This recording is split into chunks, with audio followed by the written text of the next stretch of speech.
Welcome to everyday cooking. இன்னும் எங்கள் சேனலுக்கு சப்ஸ்கிரைப் பண்ணாமல் இருக்கிறீங்களா? மறக்காமல் கிளிக் பண்ணுங்கள் சப்ஸ்கிரைப் பட்டனையும் பெல் ஐக்கானையும். எப்போது எங்களோட கனெக்டடாக இருங்க அண்ட் சப்ஸ்கிரிப்ஷன் ஃப்ரீ. இன்றைக்கி நம்ம ஃபுல்ஜார் சோடா எப்படி செய்கிறதுன்னு பார்க்கலாம்.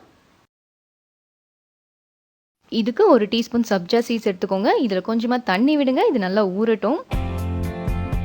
அடுத்ததை நம்ம சர்க்கரை தண்ணி ரெடி பண்ணிக்கலாம். ஒரு பெரிய கப் சோடாக்கு ஒரு 4லேருந்து 5 டேபிள் ஸ்பூன் அளவுக்கு சர்க்கரை தண்ணி தேவை. ஸோ அதுக்கு தகுந்த மாதிரி உங்களுக்கு தேவையான அளவு இதை எடுத்துக்கோங்க. சர்க்கரையும் தண்ணியும் ஈக்குவலாக எடுத்துக்கோங்க, நல்லா கரைச்சி வச்சுக்கோங்க. அடுத்ததான் மிக்சி ஜாரில் ஒரு கை புதினா, ஒரு பச்சை மிளகா, ஒரு சின்ன துண்டு இஞ்சி சேர்த்துக்கலாம். கொஞ்சமாக தண்ணி விட்டு நல்லா அரைச்சி எடுத்துக்கோங்க.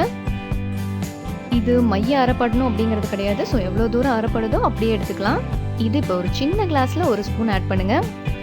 குடிக்கும் போது இதெல்லாம் வாயில் தட்டுப்படக்கூடாதுன்னு நினச்சிங்கன்னா ஃபில்டர் பண்ணிக்கோங்க. இதோட ஒரு பிஞ்ச் அளவுக்கு பட்டை பொடி சேர்த்துக்கலாம். ஒரு எலுமிச்சம்பழத்தை அப்படியே இதில் புழிஞ்சிருங்க.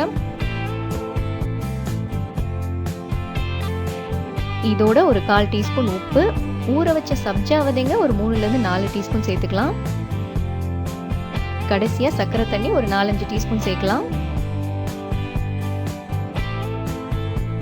எல்லாத்தையும் நல்லா மிக்ஸ் பண்ணுங்க. இதோ நம்மளோட ஷார்ட் ரெடி. அடுத்ததா ஒரு பெரிய கப் எடுத்துக்கோங்க. அதுல 3/4 வாசி அளவுக்கு சோடா ஆட் பண்ணுங்க. இதோ வாங்க டிராப் பண்ணலாம்.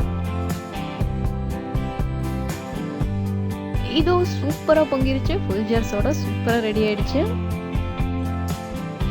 இது பொங்க ஆரம்பிச்சதுமே நுரையோட அப்படியே குடிக்கணும், அப்பதான் சூப்பரா இருக்கும். ஸோ ஃபுல்ஜார் சோடாவை நாங்களும் ட்ரை பண்ணியாச்சு. கண்டிப்பாக நீங்களும் ட்ரை பண்ணுங்கள். வேறொரு இன்ட்ரெஸ்டிங்கான ரெசிபியோட உங்களை சந்திக்கிறோம். எங்கள் வீடியோஸ் எல்லாம் பிடிச்சிருந்தா லைக் பண்ணுங்கள், ஷேர் பண்ணுங்கள், கமெண்ட் பண்ணுங்கள் அண்ட் மறக்காமல் எங்கள் சேனலுக்கு சப்ஸ்கிரைப் பண்ணுங்கள்.